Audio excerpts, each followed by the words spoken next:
Entonces, bueno, vamos a hablar de Rusia y vamos a hablar de una de las dinastías más importantes de la historia, por lo menos de la civilización occidental. A ver, los Romanov gobernaron 300 años, que no es poquita cosa. La dinastía dura de 1613 a 1917, cuando cae el Imperio Ruso. 300 años de una dinastía es algo que no logró prácticamente nadie en Europa. Claro, cuando te vas a China, 300 años es una dinastía corta.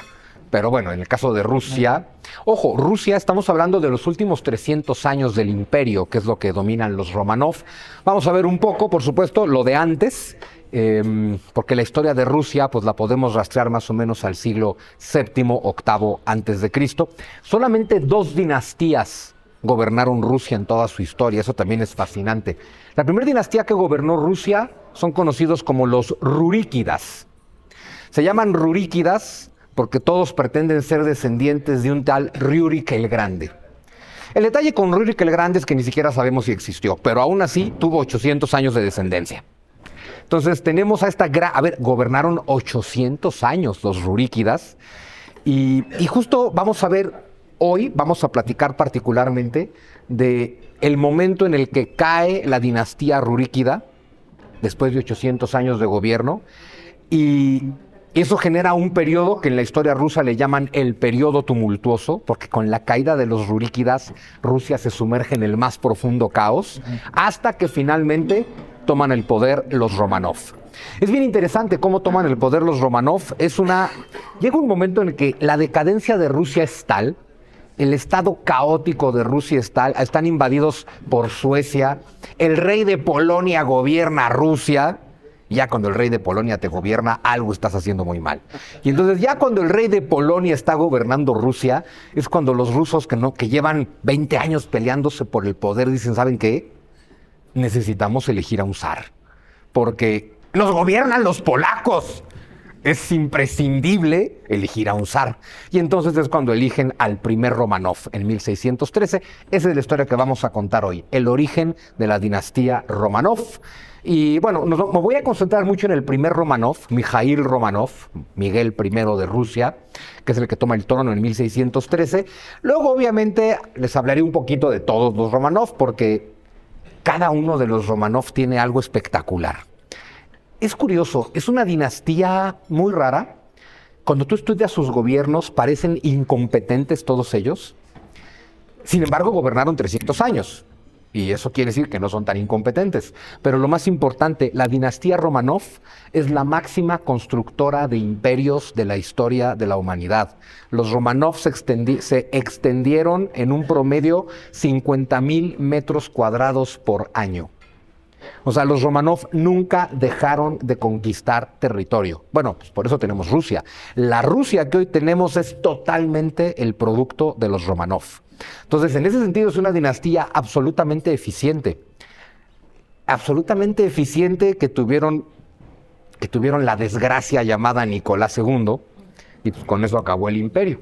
Nicolás II, el último de los Romanov, bueno, en realidad el penúltimo de los Romanov, el último Romanov, Mijaíl II, fue zar más o menos, así como Pedro Lascurain en México, fue zar como 45 minutos.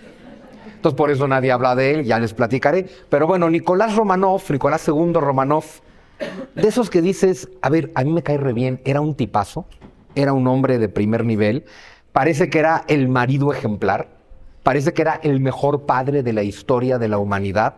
Solo nunca debió gobernar Rusia. Y bueno, la mejor forma de ejemplificar esto es que Rusia cayó en tiempos de Nicolás Romanov. Pero vamos a hablar entonces del origen de esta dinastía, que es particularmente interesante. Entonces, bueno, vamos a ubicarnos con 21 de febrero de 1613. Pasa una cosa muy curiosa, a mí me encantan las efemérides. Entonces yo siempre busco los temas apegados a las fechas. Luego me doy cuenta que a las demás personas les tiene sin cuidado. Pero bueno, como en febrero toman el poder los Romanov, decidí que en febrero teníamos que hablar de los Romanov. El 21 de febrero de 1613, Mijaíl Romanov fue coronado con el título de zar de todas las Rusias. La pregunta es, ¿cómo y por qué? ¿Qué tuvo que pasar para que de pronto todos los nobles rusos que no dejan de pelearse por el poder dijeran, oigan, hay que pararle tantito a nuestro desmadre y tenemos que elegir a un gobernante, o si no, Rusia va a desaparecer? Es una cosa muy curiosa. Rusia es un país, por un lado es el país más poderoso del mundo, bueno, el más grande del mundo, uno de los más poderosos del mundo, y Rusia siempre está a punto de desaparecer. Es un país bien complicado. Estamos hablando de un país tan grande que de pronto hoy en día cuando te dicen, es que en Rusia no hay democracia, pues no, y no puede haberla. Tú no puedes pedirle a 150 millones de personas distribuidas en toda Asia que voten. En ese momento se acaba Rusia. Bueno, a ver, pasó. El único ruso que dijo hay que votar fue Gorbachov y se acabó Rusia. Entonces, a ver, ya está clarísimo, no puedes votar en Rusia. Es un poco lo mismo que pasa en China. Imagínate que mandas a votar a 1.500 millones. No, hombre, eso no va a acabar nunca. Entonces vamos a ver un poco el antecedente de esta historia. El señor Mijaíl Románov fue zar, lo nombraron zar cuando tenía 18 años de edad. Fue zar de 1613 hasta su muerte en 1645. Les voy a dar un montón de nombres que no conocen, pero que vamos a conocer. Mijaíl Románov era hijo del patriarca Filareto Románov, el patriarca de Moscú, es decir, el patriarca de la Iglesia Ortodoxa rusa, que de pronto ahí también es importante, hablemos un poquito de estos antecedentes. Los rusos, cuando está empezando Rusia en el siglo VIII, pues los rusos son bárbaros del norte más lejano, o sea, bárbaros siberianos, paganos, con muy poca civilización. Pero en el año 990, un príncipe de Moscovia llamado Vladimir decidió que los rusos tenían que ser cristianos. Es curioso, en realidad Vladimir no es que fuera un hombre religioso, es que Vladimir fue un hombre que se dio cuenta, para el año 990, dice, a ver, ¿qué ha unido a los grandes imperios y a las grandes civilizaciones de la historia? La religión. Dice, y los rusos no tenemos una religión, tenemos un montón de supersticiones y amuletos que no se pueden llamar religión. Necesitamos una religión. ¿Qué hay hoy en día, año 990, en el mercado de las religiones? Dice, bueno, pues hay católicos, hay ortodoxos griegos, hay musulmanes. Dice, vamos a ver qué religión pueden tener los rusos, ¿no? Y mandó emisarios a diferentes puntos del planeta para decir, a ver, infórmenme sobre las religiones y los imperios que estas religiones han formado. Claro, los emisarios que fueron a Europa occidental, a la Europa católica, hay que ubicar que Europa en el año 990 es uno de los lugares más pobres y miserables del mundo. Entonces, claro, los que llegan a darle informes a Vladimir sobre qué onda con la Iglesia Católica, es saber, bueno, la doctrina es esta, la doctrina católica es bastante compleja. Entonces tienes una doctrina compleja, lo cual ya no le encanta al zar, ¿no? Dice, ok, una doctrina compleja. Pero bueno, lo que más le importa al zar es cómo vive la gente ahí, qué tipo de civilización ha desarrollado esta religión. Pues para el año 990 es, pues mira, la verdad es que viven en un montón de aldeas desoladas. No. Y lo más importante para Vladimir era, y por cierto, si nos hacemos católicos, porque claro, la idea de Vladimir es, yo me convierto en una religión y todo mi pueblo se convierte conmigo, como era en aquel entonces. Pero el tema es, oye, mira, hay un tal Papa que es el amo y señor de la religión. Si tú te haces católico, el Papa está por encima de ti. Perfecto, no vamos a ser católicos. Porque esto no se trata de poner a un señor por encima de mí. Entonces no vamos a ser católicos. Llegan los emisarios que mandan al mundo del Islam. Para el año 990, el Islam está en su periodo de máxima gloria. Es una etapa de oro. Ya tienen universidades, tienen unos templos espectaculares, tienen filosofía. ¡Guau! O sea, los informes que le llegan del Islam a Vladimir son, a ver, evidentemente esta es la religión. En términos de doctrina, es súper sencilla. Hay que creer en Dios. Ya, y ya. Oye, nada más. Oye, pero que una madre virgen, no, Dios. Bueno, y que Muhammad es profeta de Dios. Pues está padrísimo. Oye, ¿y hay un papa o algún señor por encima de mí? No, no lo hay. Oye, ¿qué tipo de civilización tienen? Espectacular. Tienen filósofos, tienen médicos, tienen científicos, tienen astrónomos. Órale, pues eso suena padrísimo. ¿Y qué hay que hacer para convertirse? Nada. Para convertirse al Islam hay que declaro que no hay más Dios que Dios y Muhammad es profeta de Dios. No, pues ya está, nos hacemos musulmanes mañana. Ah, detalle, el alcohol está prohibido. Y todo indica que la respuesta de Vladimir I de Moscovia fue: los rusos no podemos vivir sin vodka. Así es que esta religión queda fuera. Está padrísima, pero queda fuera. ¿Qué más hay?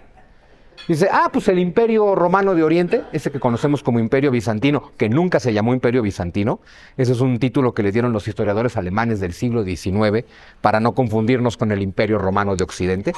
Pues el Imperio Romano de Oriente es muy parecido a los católicos, es igual de compleja su doctrina, pero pues, sí podemos beber, de hecho se bebe todos los días. Es muy importante, ¿no? Se bebe todos los días, la doctrina es compleja, pero pues, no tanto. Y lo más importante, oye, ¿y ahí hay alguien por encima de mí? No. Hay patriarcas religiosos, pero no están por encima de las autoridades monárquicas. Y entonces es cuando Vladimir dijo, perfecto, nos hacemos cristianos ortodoxos. Todavía no se rompe formalmente la iglesia, porque la partición de la iglesia católica y la ortodoxa se va a dar hasta el año 1054.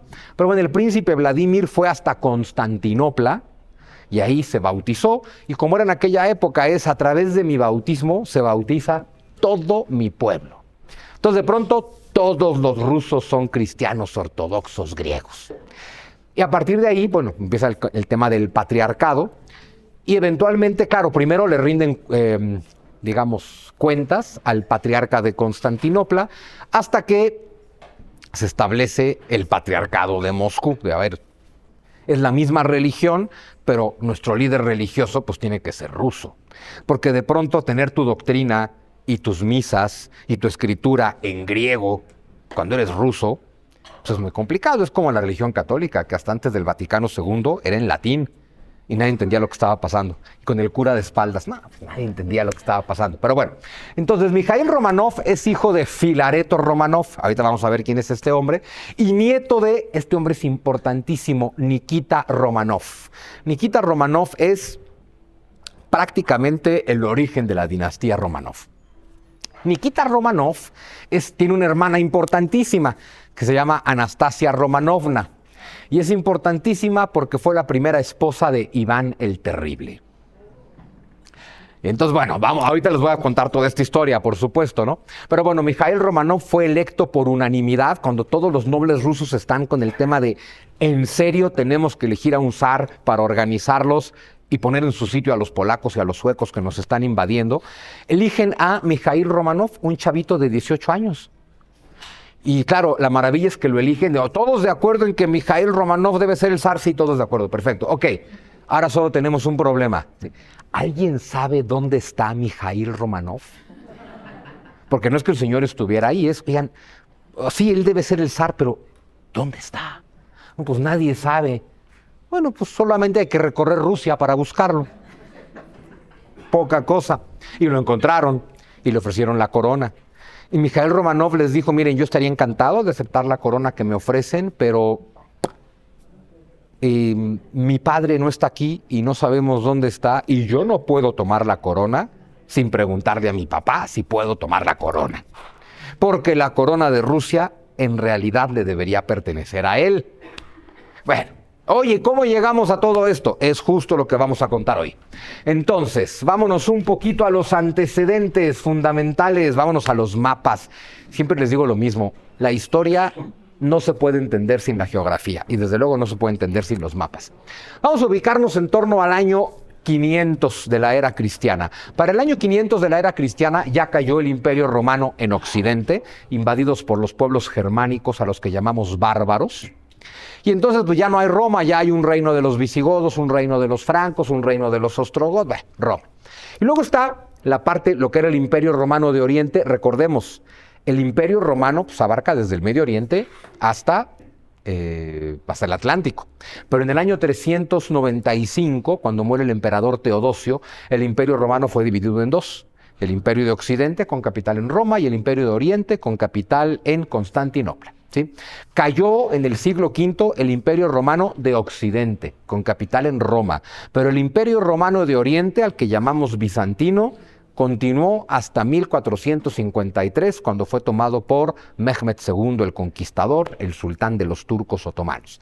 Entonces, para el año 500, así está más o menos el mapa. Tenemos en la parte occidental, en lo que fue Roma, diferentes reinos bárbaros. Tenemos en el oriente al imperio bizantino, y bueno, el imperio persa, los hunos, demás. Pero vamos a concentrarnos en el norte, donde dice eslavos. ¿Quiénes son los eslavos? Porque los rusos son eslavos. Los eslavos, igual que los lombardos, igual que los francos, igual que todos los pueblos germánicos, son pueblos arios, pueblos indoeuropeos. Un día hay que hacer solo una plática de los pueblos indoeuropeos. Lo malo es que no tengo ni la más peregrina idea de qué comían, y seguro no comían bien. Entonces, no sé si nos conviene hacer una plática de los arios. Adaptación histórica seguro, sí. Sí, ¿no? Porque sí va a ser de, mira, pues cazamos este conejo y reájale, ¿no? Pero bueno, los pueblos arios son pueblos que vivían en esta zona. El Cáucaso, Mar Negro, Mar Caspio, Cáucaso. Aquí viven los pueblos arios. Pero estamos hablando del año 1500 antes de Cristo. Los pueblos arios, también conocidos como indoeuropeos, son una serie de pueblos de pastores nómadas que viven en esa zona. Todos los pastores nómadas hacen lo mismo. Se mueven en círculos como los animales. De hecho, van siguiendo a sus animales, siguiendo a su ganado, y se van moviendo en círculos, pero siempre vuelven a su lugar de origen. Pero en torno al año 1500, los arios domesticaron el caballo. Y el caballo, pues de pronto les permite ir cada vez más lejos. Y claro, como son pueblos que prosperan y crecen, de pronto estos pastos que hay en esa zona ya no alcanzan para sus ganados, pero el caballo les permite ir cada vez más lejos, y empezó una gran migración de los pueblos arios. Ya con caballo, pues empiezan a moverse y a moverse en círculos cada vez más grandes, hasta que eventualmente ya no vuelven a su lugar de origen. Sí, entonces entre el 1500 y el 1200 antes de Cristo, estos pueblos originarios del Cáucaso, del Mar Negro, del Mar Caspio, de lo que hoy es la estepa ucraniana rusa, pues empezaron a dispersarse. ¿Quiénes son estos pueblos arios para que los ubiquemos? Unos de estos pueblos atravesaron toda Europa hasta llegar al Atlántico. Los conocemos hoy como celtas. Otros de estos pueblos se metieron a la península itálica, latinos, hoy los conocemos como romanos. Otros de estos pueblos arios atravesaron el Mar Negro y llegaron a lo que hoy es Grecia, y los conocemos como griegos. Otros de estos pueblos arios se fueron hacia el norte, son los germánicos, los bárbaros de Roma. Otros de estos pueblos arios se fueron por Asia y los conocemos como medos y persas. Otros atravesaron el río Indo y los conocemos como indos. Todos estos son arios. Y otros se quedaron al norte y son los eslavos. Entonces, eslavos, griegos, romanos, celtas, germánicos, indos, medos, persas, armenios, todos son pueblos arios. Se les llama indoeuropeos porque son el origen de prácticamente todas las lenguas del mundo moderno. Entonces, por lo menos de todas las lenguas que van desde Europa hasta la India. Esto es un descubrimiento del siglo XIX. Lingüistas alemanes que descubrieron que la etimología del alemán comparte prácticamente todas las raíces con el sánscrito. Y era de, ay, ¿esto cómo? A ver, ¿cómo es posible? Ahora resulta que los Vedas están escritos en una lengua emparentada con el alemán. Y claro, ahí la lingüística es la mejor forma de ir descubriendo cuáles fueron las migraciones de los pueblos. Esto nos dice que hay un pueblo originario, los arios, que cuando viven en la zona del Cáucaso todos juntos ya tienen una lengua. Y claro, luego se empiezan a dispersar por el mundo y la lengua va cambiando, pero su raíz es la misma. Por eso los llamamos indoeuropeos. Bueno, uno de estos pueblos son los eslavos, que para el siglo VI, VII de la era cristiana ya están establecidos acá, en lo que hoy es Rusia. Luego los eslavos se van a ir dispersando más. ¿Quiénes son eslavos? Los rusos, los ucranianos, los bielorrusos, los polacos, los checos, los eslovacos, los eslovenos, los serbios, los croatas. Todos estos son eslavos. Pero bueno, eslavos que se ubican en diferentes lugares y eventualmente su lengua se va transformando y demás, ¿no? Este es el origen de los rusos, estos eslavos.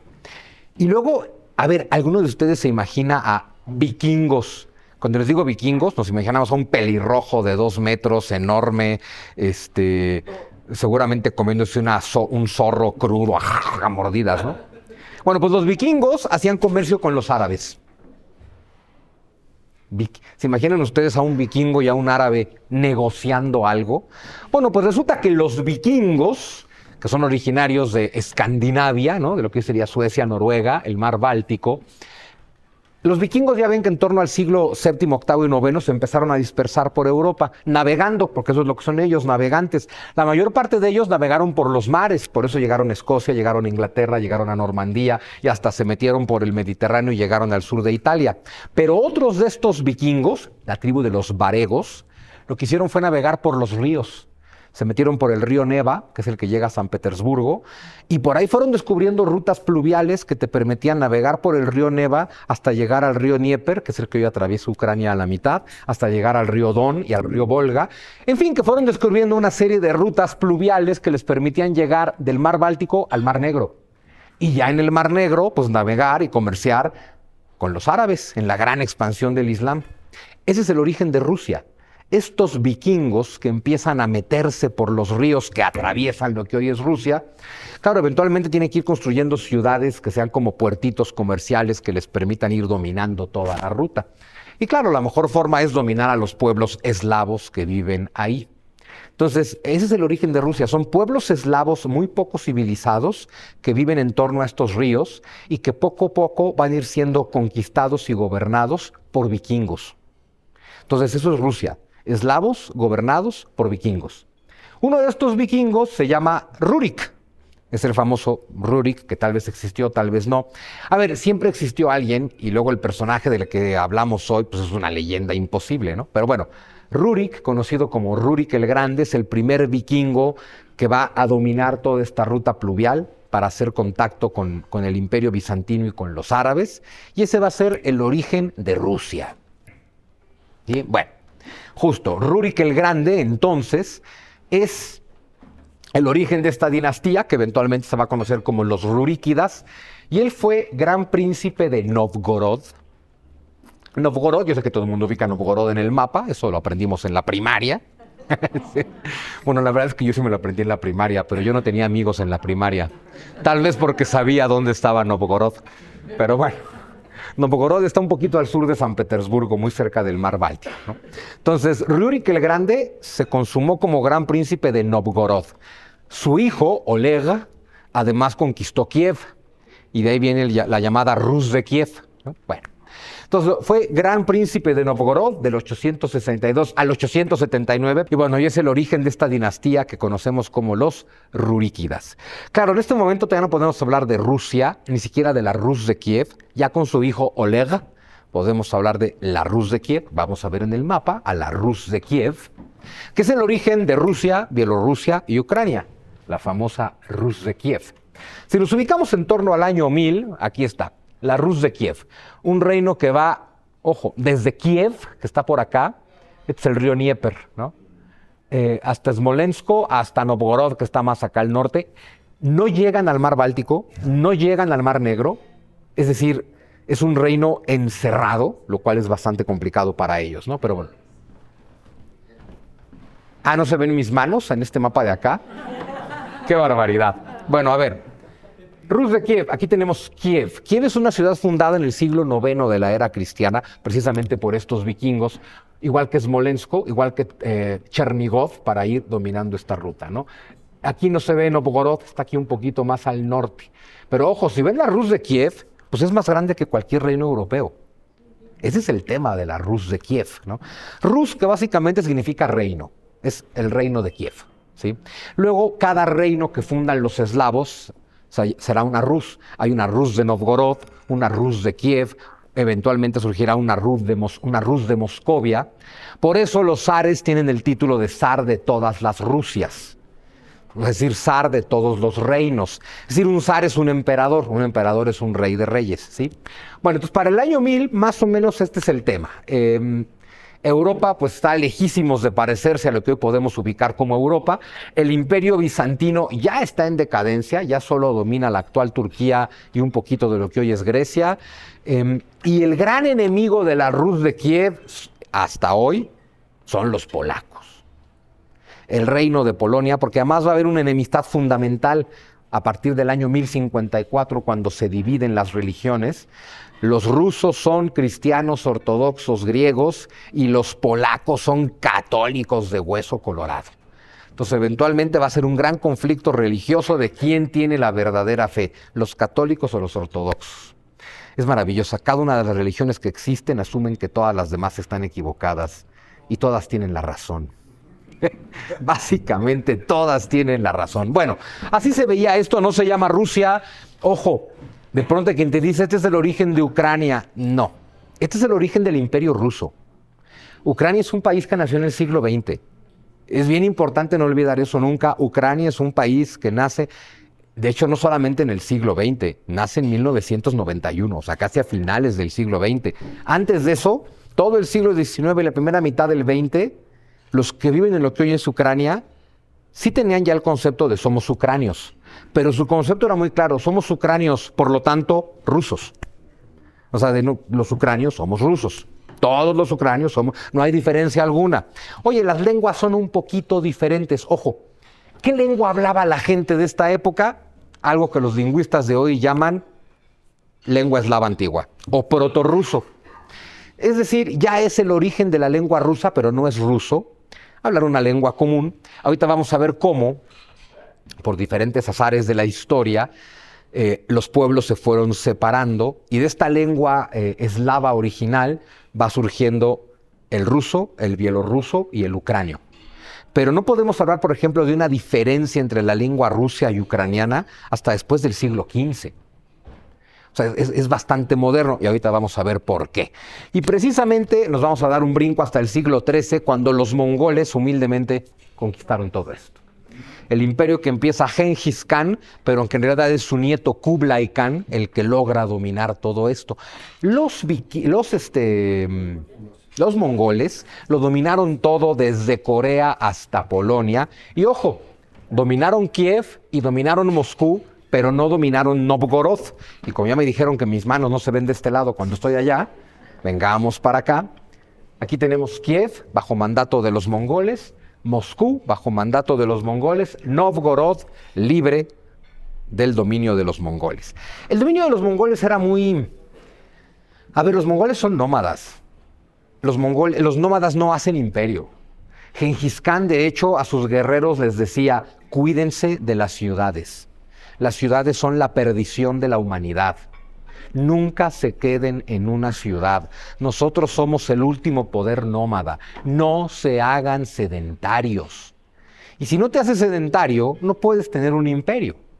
Si eres nómada, no puedes hacer un imperio.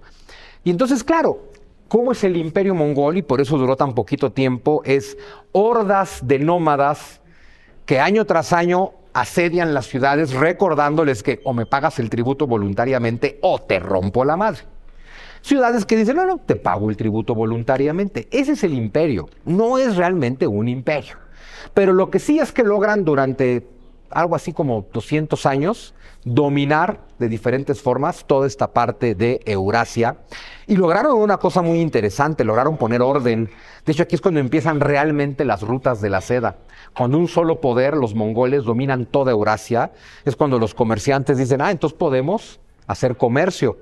Y los mongoles entendieron una cosa, yo vivo de saquear ciudades o de exigirles tributo. El tributo que las ciudades me pueden dar depende de la riqueza de las ciudades y su riqueza depende del comercio. Si yo los ayudo a hacer más comercio, me van a dar más tributo, por lo tanto tengo que darle seguridad. Kublai Khan decía, es tan seguro mi imperio que una doncella desnuda con una diadema de oro, con un diamante, podría atravesar todo mi imperio sin que le hagan daño. Nunca sabremos si eso es verdad, porque eso nunca pasó. O sea, nunca hubo una doncella que dijera, ¿qué diablos? Va. Yo le entro a ver si es cierto. Eso no pasó.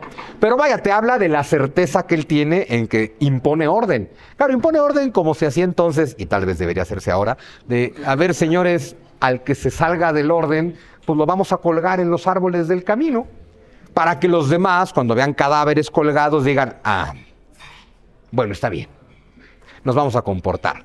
Ahora, ojo, los mongoles dominaron la Rus de Kiev, que nace con Rurik el Grande o con su hijo Oleg, desaparece con los mongoles.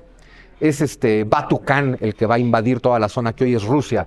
Entonces, claro, ya con los mongoles dominando toda esta zona, la Rus de Kiev desaparece. Si nos fijamos en este mapa, a ver, claro, la capital de la Rus de Kiev, está bajo dominio mongol. Otra ciudad importante, Moscú o Moscovia, está bajo dominio mongol, pero otra, como Novgorod, no lo está. Aquí empieza la diferenciación de estos pueblos. Los que están bajo dominio mongol, pues van a ir teniendo un destino histórico distinto a los que no están bajo dominio mongol. Los mongoles dominaron, sobre todo esta zona, la Horda de Oro de los mongoles, dominó esta parte de Rusia casi 300 años. Pero ojo, vámonos con un mapita un poquito más adelante. Bueno, aquí se ve la parte más occidental, pero Lituania era un reino importantísimo en la Edad Media. Lituania y Polonia, de hecho era la mancomunidad polaco-lituana, pues dominan toda esta parte de Europa del Este, como pueden ver. Eventualmente, los polacos y los lituanos liberaron Kiev del dominio mongol. Y mucho más adelante, los príncipes de Moscovia liberaron Moscovia y el resto de ese territorio del dominio mongol. Pero entonces aquí ocurrió una cosa bien interesante. Tienes una Rus de Kiev. Todos los que la habitan son un mismo pueblo, vamos a decirles rusos, y todos hablan una misma lengua, vamos a decirle eslavo antiguo. Pero luego te dominan los mongoles por 300 años, y entonces diferentes ciudades se liberan en diferentes momentos de los mongoles. Kiev y zonas aledañas se liberan de los mongoles en gran medida con apoyo de la nobleza y los guerreros polacos.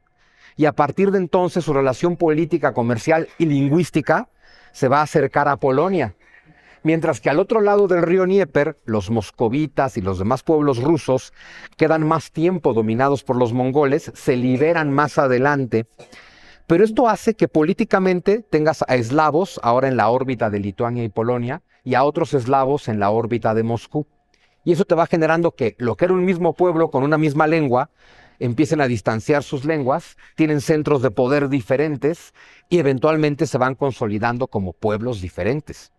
De hecho, es curioso, para los moscovitas, los habitantes de Moscú, su idea era, tenemos que recuperar la Rus de Kiev.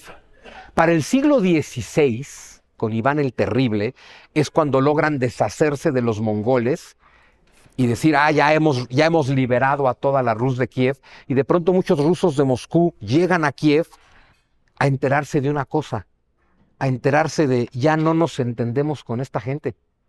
Oye, pero hablábamos la misma lengua, así hace 300 años. Pero esta gente fue liberada por polacos y por lituanos. Su centro político, económico, comercial empezó a ser particularmente Cracovia, Varsovia y demás, y su lengua se fue diferenciando de la nuestra. Esa es la gran tragedia de los rusos hasta hoy, que dicen, a ver, ya nunca logramos recuperar la integridad de lo que fue Rusia, ¿no? Entonces, que se liberen en diferentes momentos de los mongoles es lo que hace que se vaya diferenciando la lengua y por lo tanto los pueblos. Luego hay un momento fundamental de la historia. 29 de mayo de 1453 cae Constantinopla en manos de Mehmed II, el conquistador, sultán de los turcos otomanos. Hay que decir que esta Constantinopla es un símbolo. Es la antigua capital del gran imperio romano de Oriente, pero para este momento tiene 50,000 habitantes y está en ruinas. Mehmed sitió Constantinopla con un ejército de 250,000 soldados. Es decir, Mehmed tiene más soldados que Constantinopla habitantes. Y aún así aguantaron un sitio durante prácticamente 2 meses. Oye, y si la ciudad ya está en esta ruina miserable, ¿por qué la quieres conquistar? Simbólicamente sigue siendo el Imperio Romano. Al final, Mehmed sigue siendo el hombre que termina de acabar con el Imperio Romano, por más simbólico que esto sea. Oye, ¿y esto por qué es importante? Bueno, es importantísimo porque Rusia se había hecho ortodoxa. Todos estos eslavos son cristianos ortodoxos. Su relación principal, económica, cultural, comercial y religiosa, es con el Imperio Romano de Oriente, es con Constantinopla. Cuando se dividen las religiones ortodoxa y católica, de hecho Rusia queda aislada de Europa por una cuestión religiosa, que en su momento es la cuestión más importante. Pero a ellos no les importa, tienen su relación con el Imperio Romano de Oriente. Pero a partir de 1453 el Imperio Romano de Oriente ya no existe y ahora los turcos tomaron Constantinopla y todo lo que le quedaba al Imperio Romano de Oriente y ahora todos son musulmanes. Entonces Rusia se queda aislada. ya no tiene socios en Europa porque se dividieron católicos y ortodoxos, y ya no tiene socios al sur porque ya no hay Imperio Romano de Oriente. Ojo, los europeos estaban fascinados con el concepto de Imperio Romano. Nada más recordemos una cosa, Carlomagno, que por cierto ya haremos una comida de Carlomagno porque nunca la hemos hecho y es fundamental. Va a haber mucho vino en esa comida. El vino se lo debemos a Carlomagno, que fue el primer emperador cristiano que se dijo, por cierto, necesitamos consagrar vino, necesitamos viñedos, necesitamos vino, vamos a producir vino. Pero bueno, año 800, Roma cayó 350 años antes y a Carlomagno lo coronan emperador romano. O sea, la verdad que Roma dejó una huella cultural tremenda. Por eso les hablo de la caída de Constantinopla. Cae Constantinopla, desaparece el Imperio Romano, cae la última gran capital cristiana. Y justo en ese momento tenemos a un hombre, a un príncipe de Moscovia. Todos estos son de la dinastía ruríkida. Todos estos por lo menos pretenden ser descendientes de Rúrik el Grande. Iván III, Iván el Grande, nace en 1440, se convierte en príncipe en 1462 hasta su muerte en 1505. Su gran aportación a la historia de Rusia fue que se rebeló contra el dominio de los mongoles y unió a todos los pueblos para sacar a los mongoles. Es básicamente el creador de Rusia. Porque además, después de acabar con los mongoles, obliga, somete, algunos por la fuerza y algunos con acuerdos, a todos los señores eslavos a reconocer la supremacía de Moscovia. Pero lo importante de Iván III es que se casa con una mujer llamada Sofía Paleólogo, que es la única descendiente viva del último emperador romano de Oriente, Constantino XI, el que se enfrenta a Mehmed II y muere defendiendo la ciudad y el imperio. Tiene una sola descendiente viva, Sofía Paleólogo. Iván se casa con Zoé y entonces dice, ya la hice. Estoy casado con la única descendiente viva del último emperador bizantino, entonces del último emperador romano, entonces yo, Iván, soy el nuevo emperador romano. Y alguien podría decir, oiga, señor Iván, pero ya no hay imperio romano. Dice, no, sí hay, solo cambió de lugar. La sede del imperio romano ya no es Constantinopla, ahora es Moscú. Entonces Moscú se convierte en la tercera Roma. Constantinopla era la segunda Roma. Rusia se convierte en el nuevo imperio romano y lo más importante, yo me convierto en el nuevo César. En lengua eslava, Tsar. Empezando con T, Tsar. Y de ahí viene el título de zar. Zar quiere decir César. Bueno, a ver, ¿a qué nivel llegó la obsesión? Siglo XIX, ¿cómo se hizo llamar el emperador alemán? Kaiser, es decir, César. Imagínense nada más. Pero bueno, entonces Iván III se hace llamar zar. Es el primero que tiene este título y pretende ser el legítimo heredero del Imperio Romano. Tiene un hijo llamado Basilio. Basilio nos lo vamos a brincar hasta llegar al nieto de Iván III el Grande, que es Iván IV el Terrible. Iván el Terrible no fue más terrible que otros príncipes de la época, solo tiene más mala prensa. Oye, que mataba a todo aquel que le caía mal, pues como Enrique VIII. O sea, oye, que empalaba a gente, pues como Mehmed II y como el príncipe Drácula. Oye, pues, es decir, no hizo nada que no hicieran otros, pero tuvo muy mala prensa y muy mal carácter, según dicen. Iván el Terrible fue el primero que tuvo el título no solo de zar, que tuvo su abuelo, sino zar de todas las Rusias. Nació en 1530, fue nombrado zar a los 3 años de edad en 1533 y lo fue hasta su muerte en 1584. Es el gran creador del Estado ruso, es el que convierte Moscú en capital, es el que centraliza la administración, es el que acaba con el dominio de los señores feudales y conquista prácticamente la mitad de lo que hoy es Rusia. Se casó 8 veces. La Iglesia Ortodoxa rusa solo reconoce 3 matrimonios, no al mismo tiempo. Pero a ver, es muy interesante, ¿no? Oye, me casé y me fue mal y me divorcié, va, está bien, tuviste mala suerte, te salió mal. Segunda vez. Me vuelvo a casar, me vuelvo a divorciar. Bueno, está bien, tercera vez. Me divorcio por tercera vez. ¿Qué te dice la Iglesia Ortodoxa rusa? El problema eres tú. Algo que todavía no sabemos hoy en día. Pero después del tercer fracaso matrimonial, el problema eres tú. ¿Qué quiere decir esto? Que cualquier hijo que tengas en tu matrimonio 4, 5, 6, 7 y 8 es ilegítimo para la Iglesia Ortodoxa rusa, ¿sí? Bueno, se casó 8 veces. El único matrimonio que a él importó fue el primero. Se casa con una mujer llamada Anastasia Romanovna. Es decir, hija de un Romanov. ¿Quiénes son los Romanov? Son los nobles que gobiernan en una ciudad llamada Kostromá, o todavía hoy ir a Kostromá es una cosa fascinante, pero bueno, son una de las familias nobles de mayor abolengo en Rusia. Entonces, claro, casar a tu hija con el zar, pues está muy bien. Y él amaba profundamente a Anastasia Romanovna Sajarina. El problema que tuvo Iván es que, claro, a 3 años eres el zar. ¿Qué número de mujeres? La primera. La primera. A ver, ¿cómo les fue a las otras? La segunda mujer se embarazó, tuvo un aborto espontáneo a las 5 semanas y se murió. No por el parto.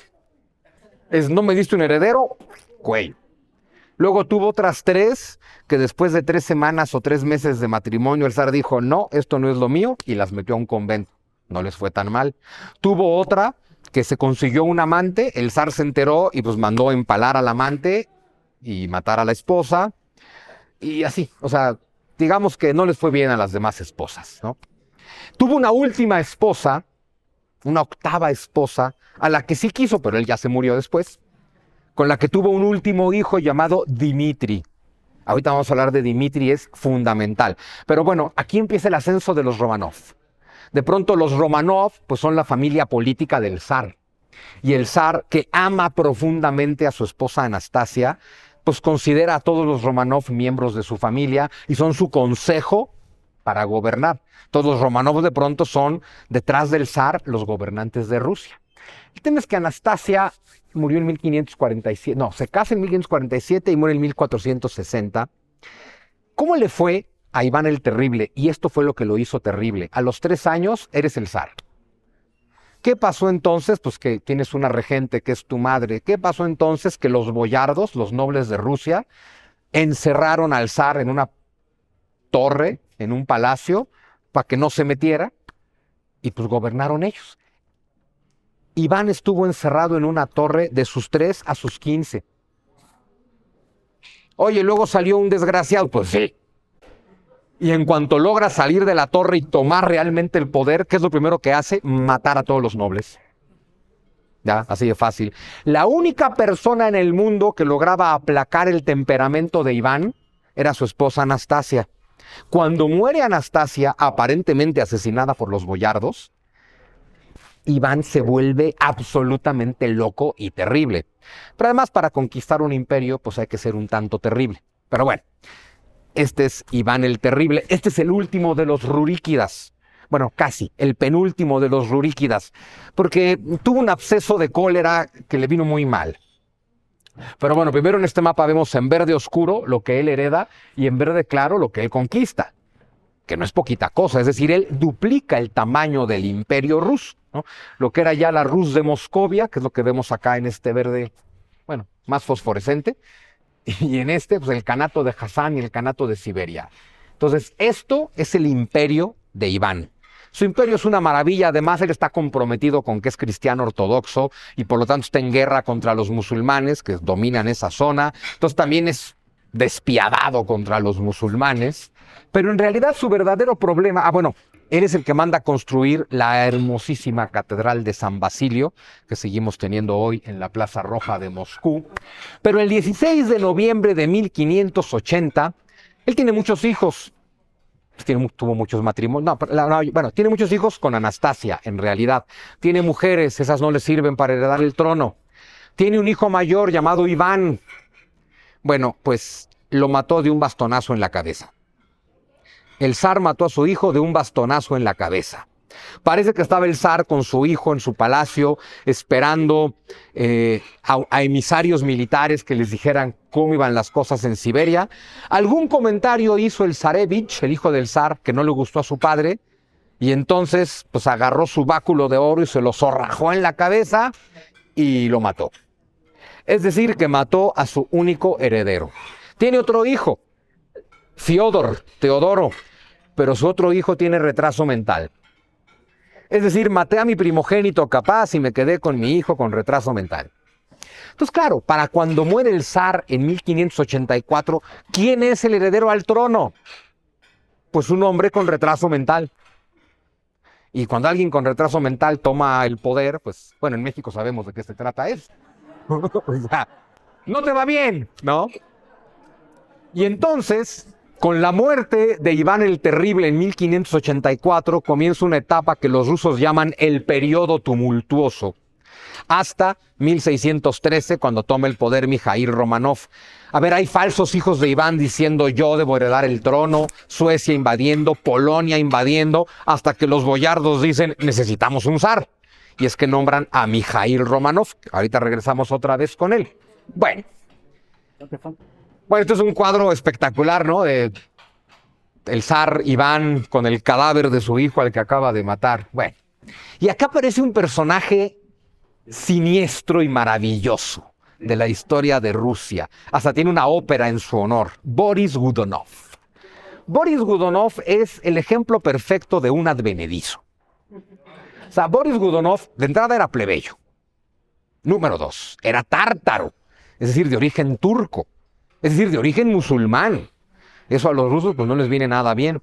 Pero este tártaro musulmán que se hace cristiano, plebeyo, entró al servicio del ejército de Iván el Terrible como arquero en 1567. Y se las ingenió para caerle bien al zar. Y pues ahí se fue metiendo en la mente del zar. Pero en 1571, Boris Godunov se casa con María Sukratov, que es la hija de uno de los favoritos del zar. Entonces el zar ya tenía a Boris acá como, no, a ver, tú y yo somos compas. Luego más adelante, Boris logra casar a su hermana con el zarevich que tiene retraso mental, con Teodoro, con lo cual ahora pues ya es pariente del zar. Y entonces el zar lo asciende a noble, a boyardo, es un trepador en toda su gloria. Entonces, de pronto Boris Godunov, y todo el mundo lo ve como, este es un plebeyo tártaro musulmán, que ahora resulta que es la mano derecha del zar. Y nadie está muy contento con eso. Y para colmo, solo hay un heredero al trono, y es Teodor, que tiene retraso mental. Claro, para cuando muere Iván el Terrible, pues su hijo Teodor se convierte en zar. Y bueno, esto nos lleva a hablar de la etapa conocida como el periodo tumultuoso, donde tenemos protagonistas interesantísimos. Boris Godunov, tenemos a el falso Dmitri, ahorita hablamos del falso Dmitri. Bueno, entonces, ¿qué pasa? Muere el zar Iván el Terrible en 1584 y claro, el heredero es su hijo Teodor. Como el zar sabía que su hijo tenía retraso mental, desde antes de morir, cuando estaba ya muy enfermo, lo nombró heredero, pero nombró un consejo asesor gobernante. Ya sabes, mi hijo es el símbolo, pero que gobiernen pues, los que tienen sus facultades mentales intactas. Y nombró, y eso fue una mala idea del zar, nombró a 2 personas como regentes de este consejo. A Boris Godunov y a Nikita Románov. A Boris Godunov, porque este cuate se le fue metiendo, y el zar piensa que es lo máximo, y a Nikita Románov por el cariño que el zar tiene con su familia política, aunque ya haya muerto su esposa Anastasia. Pero hay otro heredero. En su 8º matrimonio tuvo un hijo llamado Dmitri. El tema es que el 8º matrimonio no es reconocido por la Iglesia Ortodoxa griega ni por nadie, supongo yo. Pero hay algunos que dicen, oigan, Dmitri, por más que sea ilegal ante la Iglesia, pues es hijo del zar y no tiene retraso mental, él debe ser el heredero. Y Boris Godunov dice, bueno, sí, pero en lo que crece lo voy a mandar a un palacio en Siberia. Y lo manda a un palacio en Siberia, donde a las 6 semanas llega la noticia, el niño murió. En un accidente. Se le cayó un cuchillo en el corazón. Literal, ese fue el accidente. Estaba jugando con un cuchillo, le entró un ataque epiléptico, porque tenía y se le cayó en el corazón. Y entonces de pronto, pues ya, a ver, pues Dmitri ya no existe, pues solo está Teodor, y pues el regente es Boris y Nikita, pero Nikita Románov muere aparentemente envenenado, y pues de pronto Boris Godunov es el amo y señor de Rusia desde 1584. Y él es el que gobierna en nombre del zar Teodor Románov. Y ojo, como administrador del zar Teodor, fue un gran gobernante. Conquistó territorios, firmó acuerdos de paz, estableció, o sea, le fue muy bien, estableció comercio. O sea, de pronto la gente decía, no, pues, digo, él no es el zar es el legítimo zar y este cuate, pues, gobierna bien. El tema es que muere Teodor y Boris Godunov convence a los boyardos los convence o los soborna o los somete de que lo nombren zar. Y entonces de pronto tienes a Boris Godunov, un tártaro exmusulmán plebeyo convertido en zar. Entonces la familia Romanov, que han sido los grandes desplazados del poder en esta historia, dicen, oigan, ¿en serio? ¿Vamos a dejar que nos gobierne un tártaro plebeyo musulmán? Y claro, muchos nobles dicen, no, pues no. Pero entonces, ¿quién? No, pues yo, Nikita Romanov. Y claro, aquí es cuando cada boyardo dice, o yo, o yo, o yo, o yo, o yo. Y de pronto todos quieren ser el zar. Y están en ese desmadre cuando en el año 1600 aparece ante la corte de Boris Godunov Dmitri, el hijo que aparentemente había sido asesinado. Pues ya saben, de no estaba muerto, andaba de parranda, y se aparece un chavo de 20 años diciendo, yo soy Dmitri, soy el último hijo de Iván el Terrible, yo soy el zar. Boris dice, esto no es cierto, pues, Boris lo mandó a matar, él sabe que eso no es cierto, pero los Romanov dicen, sí, él es. Oye, eso no es, me da igual, él es. Porque además era un hombre de 20 años, decían que se parecía al zar Iván, era un tipo muy educado, hablaba polaco, hablaba ruso, hablaba griego, hablaba latín, sabía montar a caballo, sabía esgrima, tiene una educación de noble. Y todo el mundo así de, pues sí, y claro, y la historia de este hombre es sí, pero escapé al intento de asesinato de ese desgraciado de Boris Godunov, y yo soy el zar. Y pues de pronto sí, él es el zar y lo reconocen, los Romanov lo reconocen, hay una guerra civil, porque claro, Boris tiene un hijo, entonces ¿quién va a ser el zar? El hijo de Boris. Es un desastre. Claro, luego le van a llamar el falso Dmitri, porque todo parece indicar, bueno, por supuesto, esto era un engaño, él no era Dmitri. Era un noble polaco, aparentemente hijo bastardo del rey de Polonia, que Polonia lo preparó con esta historia de tomas el poder en Rusia e incorporamos Rusia al imperio polaco. Imagínense que si no son tiempos tumultuosos, que hay un imperio polaco. Y entonces, claro, luego será conocido como el falso Dmitri porque se casa con una polaca católica, que además se niega a convertirse a la fe ortodoxa, que era lo correcto en aquella época.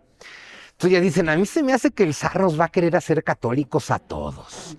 Y de pronto él se llena de consejeros polacos católicos, hasta que otra vez los Romanov dicen, oigan, esto no está bien. Y bueno, cuento corto, pues entran a la habitación del zar, del falso Dmitri, que algunos reconocían como zar. El Dmitri trata de huir por la ventana y al parecer se tropieza, se cae y se muere.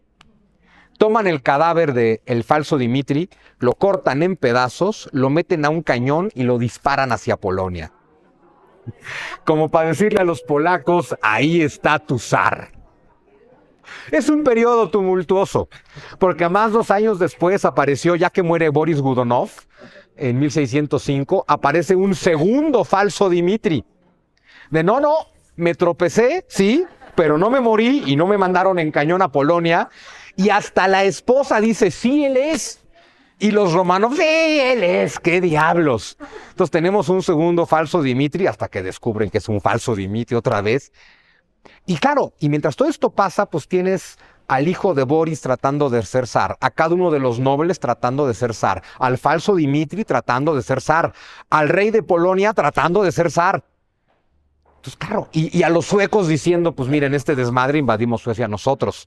Entonces tienes a Rusia invadida por Suecia, invadida por Polonia, con un falso Dmitri, con el hijo de Boris Godunov, con los Romanov y con cada boyardo pretendiendo que él puede ser el zar. Y mientras eso pasa, pues Polonia y Suecia, pues se siguen comiendo Rusia. Este es el llamado periodo tumultuoso, por eso es importantísimo nombrar un zar. Esta es una pintura muy interesante. Cuando el zar ruso Basilio IV, este es el hijo de Boris, arrodillándose frente al rey de Polonia. Claro, cuando esa noticia llega a Rusia, dice, el zar se fue a arrodillar ante el rey de Polonia. A ver, no podemos caer más bajo. Eso pensaba México en 2018. Pero bueno, no cayeron más bajo, afortunadamente para ellos. Y entonces es cuando deciden nombrar a Mijaíl Romanov. Se reúnen todos los nobles y dicen, a ver, bueno, pero ojo, Nikita Romanov fue obligado por Boris Godunov a tomar hábitos de fraile. A ver, estaba casado, bueno, pues los divorció a Nikita y a su esposa Ksenia, y a uno lo hizo fraile y a otra monja, y los mandó a conventos en lugares extremos de Rusia. Entonces de pronto todo el mundo dice, a ver, aquí los únicos legítimos son los Romanov, pero nadie sabe dónde están. Se reúnen los nobles, deciden por unanimidad nombrar a Mijaíl Romanov, el hijo de Nikita, como zar. ¿Todos de acuerdo? Todos de acuerdo. Perfecto. ¿Dónde está Mijaíl Romanov? No, pues nadie sabe. No, pues pónganse a buscarlo. Se van a buscar a los conventos y claro, está en el convento en el que está su madre convertida en monja y van y le dicen, te hemos elegido como zar. Y es cuando él les dice, padrísimo, pero no puedo aceptar hasta que mi padre me dé permiso. Entonces se hincan ante él y le dicen, luego buscamos a tu padre y le pedimos permiso, pero o te conviertes en zar o Rusia desaparece. Y entonces Mijaíl Romanov dice, bueno, yo no quería, pero voy a ser zar de todas las Rusias. Y ese es el origen de la dinastía Romanov. Y ahora sí, hablemos un poquito del resto de los Romanov. Digo, hoy les quería platicar sobre todo el origen, que me parece muy folclórico, muy interesante, muy oscuro, muy misterioso. Y bueno, Mijaíl Romanov, todo indica que fue un buen zar. Su padre finalmente le dio autorización para ser zar con una condición. Y es, tú eres el zar, pero yo gobierno. Y Mijaíl dijo, sí, claro. O sea, él sí honraba a su padre como debe de ser.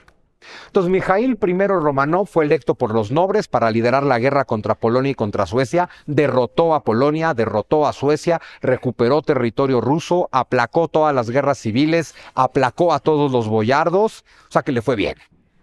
Tuvo un hijo, Alexis I, que se convirtió en zar, fue zar de 1645 a 1676, pero le iba muy mal porque todos lo acusaron de ser brujo, y al parecer lo era. Entonces tenía contacto con tártaros y demás brujos extraños de Siberia, que Siberia es un lugar de brujos. Si no, luego pregunten por el tal Rasputín, un brujo siberiano que, bueno, no quiero que parezca que meto un comercial en medio de una plática, pero ahí está mi libro 1917, Traición y Revolución, que cuenta mucho la historia de la Revolución Rusa y de Rasputín. Bueno, después Alexis tuvo un hijo, Teodoro III. A ver, este era un tipo maravilloso, hablaba ruso, hablaba polaco, hablaba latín, parece que era muy inteligente, pero nació desfigurado, tenía parálisis en la mitad de su cuerpo, era estéril y murió sin descendencia. Bueno, y aquí es cuando uno va descubriendo, ya cuando ves toda la historia, que los Romanov tienen algún gen chueco. No hay un solo, ojo, el cromosoma X de los Romanov trae un gen chueco. Porque no hubo un solo hombre Romanov que no tuviera un montón de defectos físicos y o mentales. Mientras las mujeres Romanov no tenían ninguno de esos problemas, solo eran ambiciosas hasta la muerte, pero sin problemas mentales.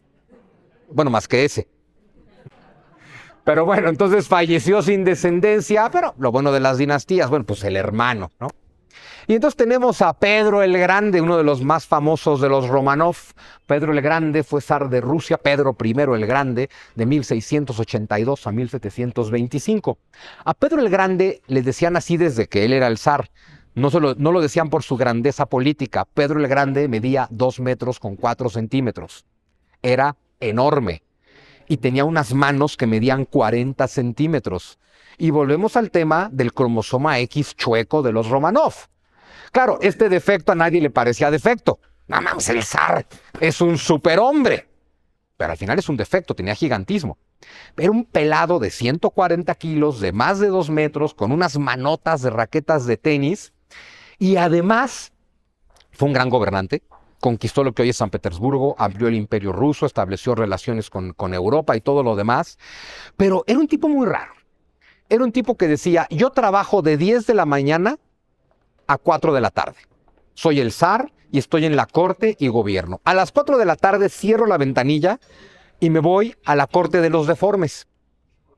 Y entonces tenía su propio palacio donde tenía su corte de sus amigos borrachotes, sus amigotes, los amigotes del zar. Y le encantaba que hubiera negros, que hubiera brujos, que hubiera gente deforme y particularmente le encantaba que hubiera enanos. Y entonces a partir de las 5 de la tarde, señores, esto se trata de fiesta hasta que el cuerpo aguante. Y el cuerpo del zar aguantaba de a madres. Y el tema es que nadie puede dejar de beber antes de que deje de beber el zar. Con lo cual se imaginan cómo acababa este desmán. Y al zar le gustaba jugar. Mira, estamos en una super taberna, aquí todos bebemos vodka, todos bebemos cerveza, jugamos a las cartas, apostamos, y cuando ya estaba el zar acá súper enfiestado, era, venga, lanzamiento de enanos. Así se divertía el zar Pedro el Grande. Entonces siempre le estaban buscando enanos por todos lados. Y era de, pues agarramos un enano y a ver quién lo avienta más lejos. Y tenía su colección de enanos. Y de pronto tenía gente así por Siberia de, a ver, tengo 3 enanos, necesito enanas. Porque quiero reproducir a mis enanos. No, estaba loco desquiciado, estaba deforme, pero era un genio. O sea, todo mundo decía, es que, pues sí, el zar tiene un montón de defectos, pero es el zar más poderoso que hemos tenido. Y nos tiene con respeto en toda Europa. Entonces, pues le fue muy bien Pedro el Grande, que se casa con una campesina polaca. Eso es lo único que no les encantó a los rusos. Pero bueno, fue zar de 1682 hasta su muerte en 1725. Y él es el que, a ver, ya tenían el título de zar, ¿no? Como César. Ya desde Iván el Terrible, zar de todas las Rusias. Y él se hace llamar emperador. Con el título de, pues nosotros somos el nuevo imperio romano, entonces me tienen que decir formalmente emperador. Así se veía la Europa en la que tiene el poder Pedro el Grande. Como ven, el imperio ruso está muy metido hacia el oriente. Aquí tienen un gran tapón contra Europa, que es el reino polaco-lituano. Y bueno, el imperio austriaco de los Habsburgo y los estados alemanes. Vengo para acá, pero bueno, la descripción es básicamente la misma, ¿no? Y vemos en verde, muy al oriente, al imperio ruso, la mancomunidad polaco-lituana, el momento de máxima gloria de Polonia. Luego esta Polonia fue dividida entre Rusia, Prusia y Austria. Pero bueno, este es más o menos el mundo en el que gobierna Pedro el Grande. Y bueno, sigamos hacia adelante con el resto de los Romanov. Catalina I, esta es la esposa campesina polaca de Pedro el Grande. Justo antes de morir, Pedro logra que la reconozcan como emperatriz y que aunque sea plebeya, católica y polaca, pues la tienen que reconocer como emperatriz. Entonces esta es Catalina I, esta no es Catalina la Grande, esa es Catalina II. Catalina I, esposa de Pedro, pues fue emperatriz muy poquito tiempo más, de 1725 a 1727. Su hijo Pedro II toma el trono, pero murió de viruela. Toma el trono a los 15 años, no, a los 13 o 14 años y muere de viruela a los 16. A ver, era un tipo como todos los hombres Romanov, enfermizo, débil, con alguna deformidad. Y si alguien estornudaba, él se enfermaba de algo. Y entonces le da viruela. Y resulta que no se ha casado, no tiene descendencia, está amenazada la descendencia misma de los Romanov, lo casan así de emergencia, casamos al zar con viruela. Oye, pero ya se nos está muriendo el zar. Bueno, pues, no, los rusos tienen unas imágenes fascinantes. Imagínense ustedes, o mejor aún, no se lo imaginen, porque está tremendo. Tienes al zar de 15 años, con viruela, débil y enfermo, en su cama. Ahí mismo los casan, estás casado. Y bueno, pues, a consumar el matrimonio. Y claro, entre que tiene viruela y que tiene 15 años o lo que sea, pues el tema es que el zar pues no le funciona el equipo para consumar el matrimonio. Y cuentan las leyendas rusas que entonces el equipo de doctores del zar pues estaban ahí ayudándolo. Y tal vez eso tampoco le sirvió mucho, la verdad.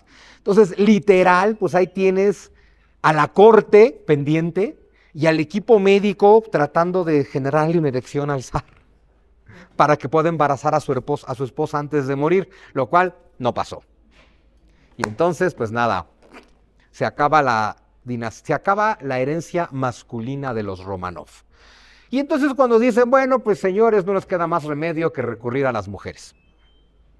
Y entonces toma el trono una hermana de Pedro, una hermana de Pedro, sobrina, no me acuerdo la verdad, creo que sobrina de Pedro el Grande, pero bueno, Ana Ivanovna. Y aquí empieza el gran siglo femenino de Rusia. En realidad el siglo XVIII, Rusia fue gobernado por mujeres. Y fue un buen siglo para Rusia, además. Tenemos a Ana Ivanovna, emperatriz rusa de 1730 a 40. Ella es la que hace que Rusia llegue hasta el estrecho de Bering. Aquí es cuando Vitus Alesius Bering atraviesa ese estrecho, que por eso se llama así, y es cuando Rusia empieza a conquistar territorio en América. Llegan prácticamente hasta lo que hoy es San Francisco, donde había un pueblo ruso llamado Nuevo Sebastopol, y era de hecho el pueblo más habitado de esa zona de América. Pero bueno, después de ella, un bebé, Iván VI, que fue zar a los 6 meses de edad durante 3 semanas. Porque como buen hombre Romanov está enfermo de todo. Entonces hay que recurrir cada vez a más líneas colaterales, pero Isabel I Romanov, emperatriz de 1741 a 1762, esta fue una de las mujeres más modernas de Rusia, fue predecesora de Catalina la Grande en esto de que le encanta la ilustración y manda a llamar filósofos y maestros y literatos y artistas y trata de civilizar Rusia de todas las formas posibles. Funda una universidad, un politécnico, códigos legales, o sea, lo hace bastante bien. Pero bueno, muere en 1762 y otra historia súper interesante. Toma el trono Pedro III.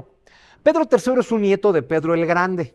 Hay muchas expectativas en él, pues es nieto de Pedro el Grande, ¿no? Bueno, y resulta que este hombre, antes de ser zar, se casa con una mujer llamada Sofía de Anhalt-Zerbst, una princesa alemana de tercera categoría. O sea, era arribita de campesina, la pura verdad. Pero pues ya era princesa y estaban enamorados y les iba muy bien y estaban muy contentos y se casan y su matrimonio es un éxito hasta que el zar se convirtió en zar. Pero durante años, cuando fue el heredero, su matrimonio era una joya. Se casa con Sofía, que se tiene que convertir a la iglesia ortodoxa rusa, entonces tiene que bautizarse, se bautiza con otro nombre, Yekaterina. Esta es Catalina la Grande. Entonces, Catalina la Grande no es rusa ni es Romanov. Es una princesa alemana de tercera categoría que se bautiza a la ortodoxia con el nombre de Yekaterina y es la esposa del zar. Y tuvieron de verdad un muy bonito matrimonio, hasta que el zar se convierte en zar, y entonces el gusto le duró 6 meses más. Ya cuando Pedro III es zar, Catalina empieza a conspirar en su contra. Parece que la mitad de la corte rusa son amantes de Catalina. Uno de Catalina hay unas leyendas tremendas, tremendas, tremendas. Una de las más interesantes, y de verdad no se lo imaginen, es que era una ninfómana así declarada, o sea que de verdad... Bueno, le llamaban entonces el mal utariano. Tenía furor uterino. Así le llamaban, furor uterino. Y su furor uterino era tan grande que cuenta la leyenda, pues que le gustaban los caballos. Y que entonces tenía un cuarto con poleas y sirvientes que le ayudaban a preparar al caballo. No vamos a decir más. Como les dije, mejor ni se lo imaginen. Y no lo busquen en Google, por favor. No vaya a ser que les caiga la policía cibernética y para qué les cuento. Pero bueno, total que además, ojo, Pedro III estaba de fiesta con sus amigos en uno de sus palacios cuando su esposa Catalina da el golpe de estado, se convierte en zarina, sus amantes militares dicen sí, a ella es la emperatriz, y a Pedro van al palacio a decirle, oye, por cierto, ya no eres el zar. Y Pedro dice, perfecto. A mí eso de ser zar nunca me llamó la atención. Mi esposa quiere ser la emperatriz y lléguenle. A mí nada más, miren, si me mandan tabaco, mi violín y una pensión, yo aquí me quedo. Y Catalina dijo, sí, mejor mátenlo. No vaya a ser que luego cambie de opinión, sigue siendo el zar legítimo. Entonces Catalina la Grande mata a su esposo y se convierte en Catalina la Grande. En fin, y fue emperatriz de Rusia de 1762 a 1796. Y bueno, ella también conquista muchísimo territorio, todo lo que se llamó Nueva Rusia, que es lo que se llama Ucrania, será Nueva Rusia, la península de Crimea, la conquista Catalina la Grande, Bielorrusia, Lituania, Curlandia, el norte de Lituania, o sea, se expande hacia el occidente, ¿no? Catalina la Grande, que se carteaba con Voltaire y era una gran entusiasta de los ilustrados. Claro, cuando le cortaron la cabeza a Luis XVI dijo, fuera de aquí todos los ilustrados. O sea, la ilustración es muy bonita cuando es un movimiento filosófico. Ya cuando le cortan la cabeza a los reyes, ya no queremos nada de ilustrados. Y así acaba el siglo femenino de Rusia y comienza el siglo patriarcal de Rusia, el siglo XIX. Pero bueno, el mapita del imperio ruso en tiempos de Catalina, lo que vemos en rosa oscuro es lo que ella hereda y conquista lo que vemos en rosa clarito, en la zona de Asia. Es decir, es una de las grandes creadoras del imperio ruso finalmente, ¿no? Su hijo, Pablo I, de estas historias bien interesantes y tristemente muy comunes, Pablo I era profundamente odiado por su madre. Profundamente odiado por su madre. Y Pablo I ni siquiera es Romanov, porque es hijo de Catalina la Grande con uno de sus amantes, Sergei Saltykov. Esta es una alemana pues, con un militar ruso. Pero bueno, aquí las dinastías ya son una marca. Mientras él se llame Romanov, es un Romanov. Fue zar muy poquito tiempo, de 1796 a 1801. Su madre no quería que fuera zar. De hecho, en su testamento, Catalina la Grande deja muy claro, hagan todo lo que tengan que hacer para que Pablo no sea zar. El zar tiene que ser mi nieto, su hijo Alexander. Claro, porque lo odia profundamente. Aunque siempre Sí. se preparó a su nieto. Bueno, a ver, no tenía nada en común ideológicamente, intelectualmente con su hijo y le caía muy bien su nieto. Entonces fue de, pues, a ver, es como Napoleón y su madre. Si alguien odió profundamente a Napoleón toda su vida fue su madre. Así pasa a veces, ya es un tema más freudiano, pero bueno. Obviamente el primer acto de gobierno de Pablo dijo, no, ni madre, yo soy el zar, toma el poder, y su primer acto de gobierno fue, destruyan el testamento de mi madre. Entonces destruyeron el testamento de su madre, pero algunos de sus amantes, fieles a ella incluso después de la muerte, matan al zar.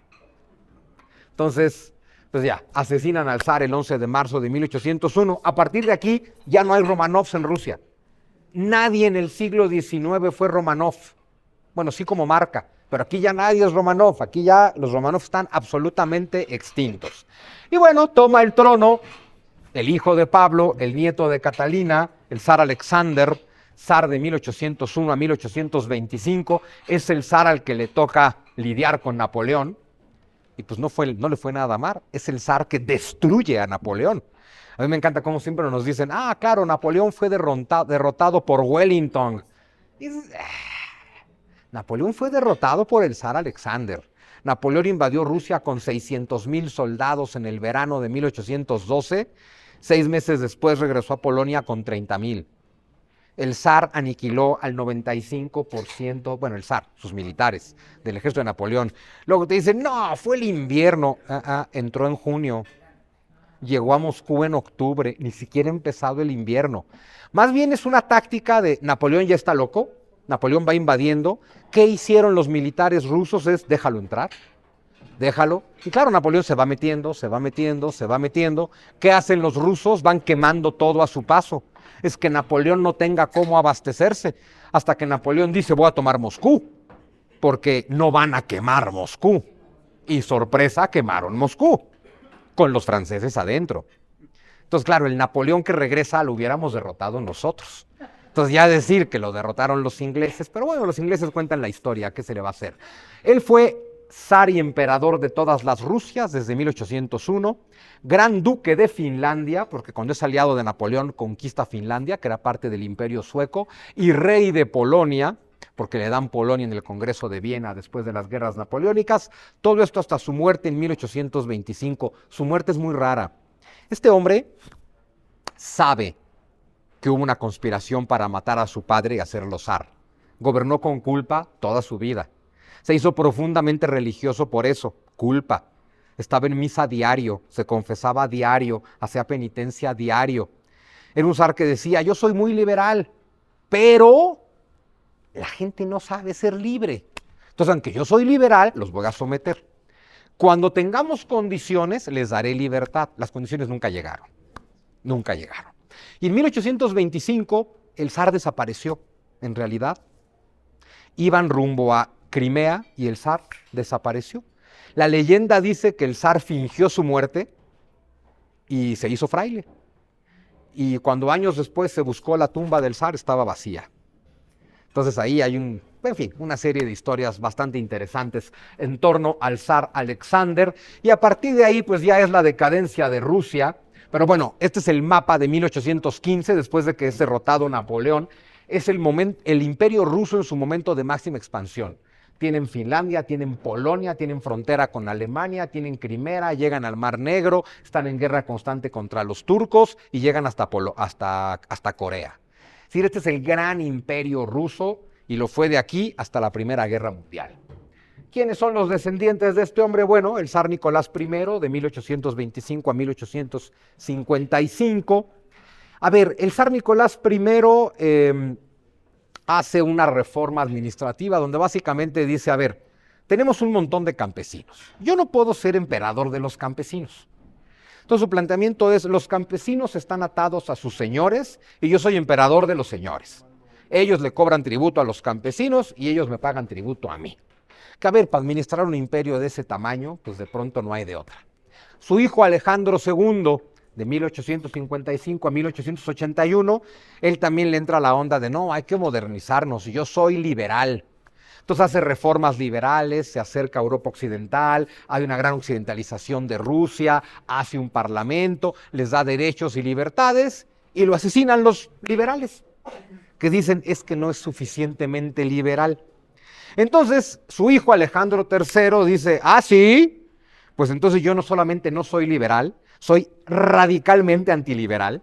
Entonces es un zar rudo como pocos. Sin embargo, es un zar muy interesante.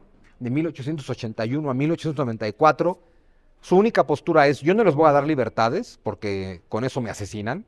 Yo no les voy a dar derechos porque no saben usarlos. Yo les garantizo una cosa, les voy a dar prosperidad, número 1, y número 2, nunca, jamás les voy a dar una guerra. Dice, lo peor que puede hacer un zar como padre de su pueblo es mandarlos a la guerra. Conmigo nunca tendrán guerra. Y eso se los cumplió hasta el final. Jamás hubo guerra en tiempos de Alexander III. Y acá aparece otra persona interesante. Hubo un intento de asesinato, por supuesto, fallido. Lo intenta asesinar un señor llamado Alexander Ulyanov, hermano mayor de Vladimir Ilich Ulyanov, mejor conocido como Lenin. Claro, Alexander intentó asesinar al zar, no lo logró, pero sí lo arrestaron y lo ejecutaron. Entonces Lenin crece pues con ese odio contra el zar, ¿no? En fin, y su política, pues sí es como el Trump de hoy. O sea, su tema es una Rusia, un imperio, una fe, un zar. Es decir, solo hay un zar que soy yo y soy el amo y señor de todo. Solo hay una forma de ser ruso y es ser eslavo y hablar ruso. Y solo hay una forma de ser ruso y es ser cristiano. Oye, pero la mitad de tus súbditos no son cristianos. Pues, que vean cómo le hacen. Yo le doy derechos a los cristianos. Porque claro, entre más te vas al oriente de Rusia, pues son musulmanes y son budistas. Y no es que los musulmanes y los budistas se hayan metido a Rusia. Es que Rusia conquistó la zona de los musulmanes y de los budistas. Pero bueno, Alejandro III al final fue considerado muy buen zar. Ay, pero este muy buen zar, su hijo mayor murió antes de poder heredar el trono, y el hijo menor, Nicolás, que nunca fue preparado para ser zar, fue zar. Y dejó muy claro que nunca fue preparado para ser zar, ¿no? El último Romanov, Nicolás II Romanov, zar de 1894 a 1917. A ver, le fue muy mal. Uno, de verdad, en serio, nunca lo prepararon para ser zar. Entonces, pues él jamás estuvo listo. No era la idea que él fuera el zar. Y él estaba perdidamente enamorado de Alejandra, su esposa. Por eso les decía, todo indica que era un marido de primera. Amoroso, cariñoso, tierno, lindo, atento, amable. Obsesionado con, hay que tener un heredero. Y el tema es que se embaraza Alejandra por primera vez, mujer, Olga. Se embaraza Alejandra por segunda vez, mujer, Tatiana. Se embaraza por tercera vez, mujer, María. Se embaraza por cuarta vez, mujer, Anastasia. Cada vez que tenía una mujer, Alejandra se sentía triste y deprimida y sentía que le había fallado al zar. En aquella época no se sabía que eso dependía del zar. Pero cada una de esas veces el zar era aparentemente el ser humano más amoroso del mundo con ella. De no te preocupes, tú no estás aquí para tener un heredero, tú estás aquí para que yo te ame. Y ojalá tengamos un heredero, y si no, es porque Dios no lo quiso, pero, o sea, siempre la consentía y la mimaba, y no te preocupes, y si me das 20 hijas más, dame 20 hijas más. Y en eso, quinto embarazo, un hijo. Pero pues el hijo nace con hemofilia. Y entonces pues ahí está el tema, el zarevich pues tiene hemofilia y pues no es un heredero. No puede heredar el trono a alguien que se va a morir, bueno, probablemente no sobreviva para poder heredar. Porque ya saben, la hemofilia es, pues, ay, me pegué con esto, pues tengo una hemorragia interna y me muero. Y entonces, claro, al señor lo tenían como a John Travolta en su burbuja, ¿no? O sea, bueno, al niño. O sea, estaba siempre cuidado, siempre protegido, no podía hacer nada, no podía aprender a montar a caballo, ni a pelear, ni a hacer esgrima, porque pues, se lastima tantito y se nos va a morir. Y en 1905 le llega a Alejandra el rumor de un tal Rasputín. Grigori Yefimovich alias Rasputín, pero le dicen, es que ahí en Siberia hay un cuate que al parecer es un sanador milagroso. Y en Siberia todo el mundo dice que Rasputín te pone las manos encima, reza por ti y te cura.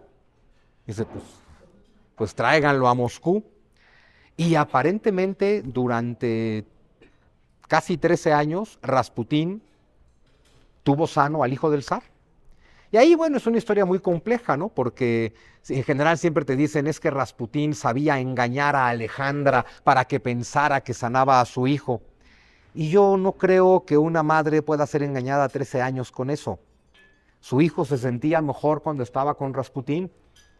¿Por qué? ¿Quién sabe? Puede ser la fe de Rasputín, la fe de Alejandra, la fe del hijo, hipnosis, porque dicen que era hipnotista.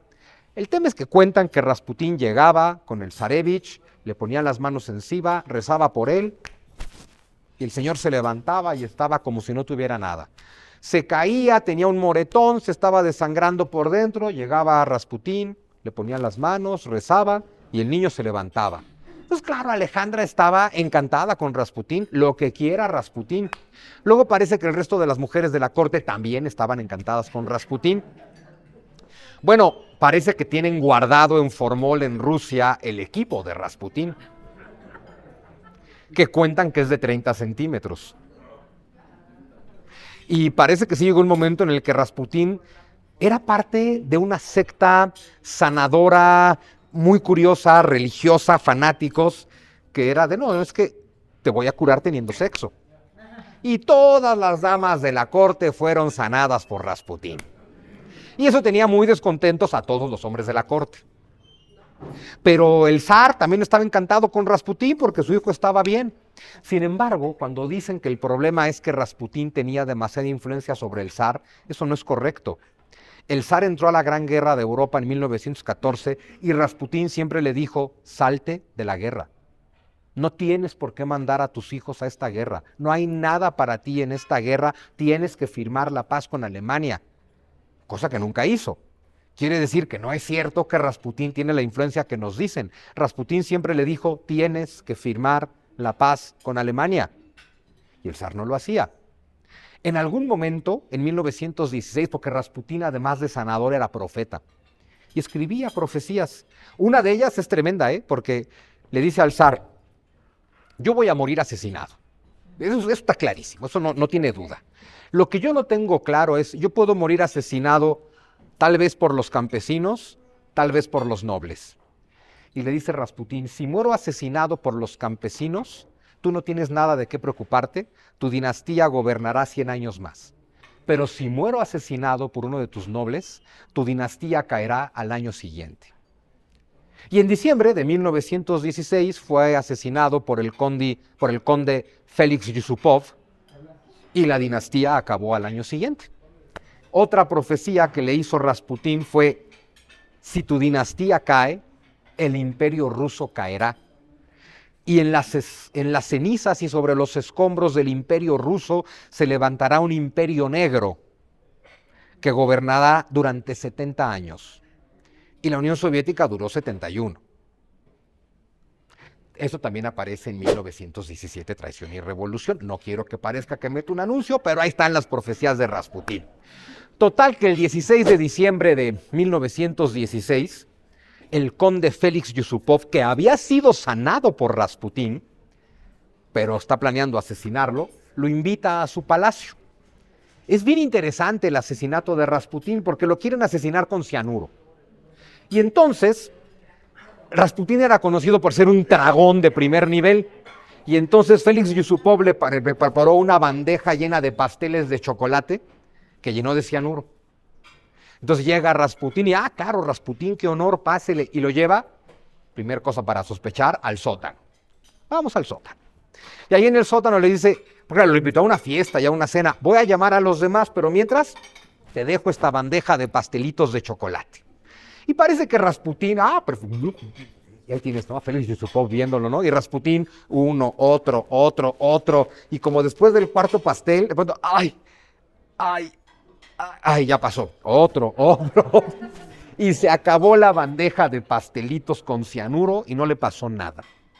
Todo parece indicar hoy en día, según cuentan los químicos, que el azúcar y el cianuro se contraponen el uno con el otro y que por eso no se murió Rasputín, pero se hizo la leyenda de que el hombre ni siquiera se moría. Entonces Félix Yusupov sube corriendo con los demás, oigan, este desgraciado no se muere, ¿qué hago? Le dicen, pues sé hombre y mátalo. Dice, bueno, pues sí. Entonces le dan una pistola y un cuchillo.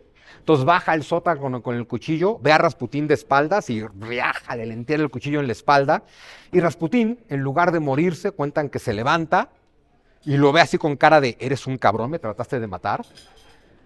Y entonces trata de levantarse y entonces, se quita el cuchillo, que Félix Yusupov vuelve a agarrar el cuchillo y se lo vuelve a clavar. Se cuenta que Rasputín todavía se volteó, le dio una bofetada y salió corriendo. Y que entonces Yusupov sacó la pistola y ahí va Rasputín corriendo en la nieve afuera del palacio y Yusupov le dispara por detrás 3 tiros en la espalda y Rasputín cae al piso. Llega Félix Yusupov, voltea el cadáver y le da otro bofetón el Rasputín y se vuelve a levantar. Entonces, que si era de, este cabrón no se muere. Y al final Rasputín se aventó al río y oficialmente murió congelado en el río. Aunque lo interesante es que en realidad Rasputín, que venía corriendo y que Félix Yusupov le disparó en la espalda, Rasputín murió de un balazo en la frente, en medio de los ojos. ¿Quién le dio ese balazo a Rasputín? Un agente secreto del servicio británico. Ahí están los británicos metidos en todo. Porque Rasputín quiere sacar a Rusia de la guerra y los británicos quieren a Rusia dentro de la guerra y entonces ellos son los que matan a Rasputín. En realidad son los ingleses los que están detrás de Félix Yusupov y llega un momento en que dicen, bueno, si quieres algo bien hecho, hazlo tú mismo porque evidentemente este güey no sabe hacer nada. Y así es como muere Rasputín. Y efectivamente, Rasputín muere víctima de los nobles y la dinastía Romanov no dura ni un año más. Y entonces, el imperio ruso en sus diferentes etapas, ¿no? El Principado de Moscovia, pues que era esta partecita roja de acá, y vean cómo fue creciendo en diferentes momentos hasta ser lo que soy, el país más grande del mundo.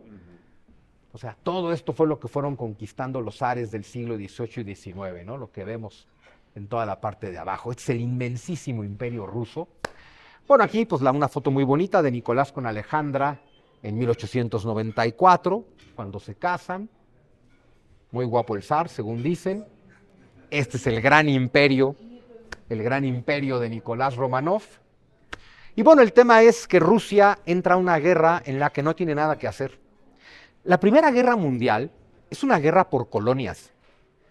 Las diferentes potencias como Inglaterra, como Francia, como Alemania, como Bélgica, como Holanda, que tienen colonias por el mundo, se están peleando por el reparto de las colonias. Rusia no tiene colonias, no las quiere y no las necesita. Rusia, no necesita colonias. ¿Por qué le entra a la guerra? Porque le prometen, Rusia tiene un problema, no llega al mar. Durante siglos no llegamos al mar. Finalmente, Pedro el Grande logró tomar donde hizo San Petersburgo y sale al mar Báltico. pero el mar Báltico está cerrado por Suecia del otro lado. Entonces, claro, el zar le quitó el territorio a los suecos y los suecos no lo dejan salir del otro lado. Más adelante Catalina toma Crimea, ya llegan al Mar Negro, pero le quita Crimea a los otomanos que no la dejan salir más adelante. Es un desastre. Están obsesionados por la salida al mar y lo que le ofrecen al zar es Constantinopla. Y si te quedas en la guerra hasta el final, te damos Constantinopla y aseguras tu salida al mar. Y pues con esa obsesión en la cabeza y de recuperar la gran capital cristiana, es que entra una guerra en la que se le mueren 10 millones de soldados hasta que sus propios mariscales del ejército lo desconocen y entonces Nicolás Románov tiene que abdicar el 1 de marzo de 1917. Es decir, Nicolás Románov no fue derrotado por los bolcheviques. Lenin sigue en Suiza jugando ajedrez y recibiendo la pensión de su madre cuando ya cayó Nicolás Románov. Y es entonces cuando Lenin se va a Rusia, llega en abril de 1917 y entonces organiza la revolución. Y ya los bolcheviques, cuando toman el poder, pues serán los que van a matar al zar, por supuesto. Fin del Imperio Ruso, entonces, pues es 1917. El Imperio Ruso muere en la guerra. Eso es lo que le pasó al Imperio Ruso. Murió en la guerra. En una guerra en la que no tenía nada que hacer y de la que por más que les dijo Rasputín, no se salieron.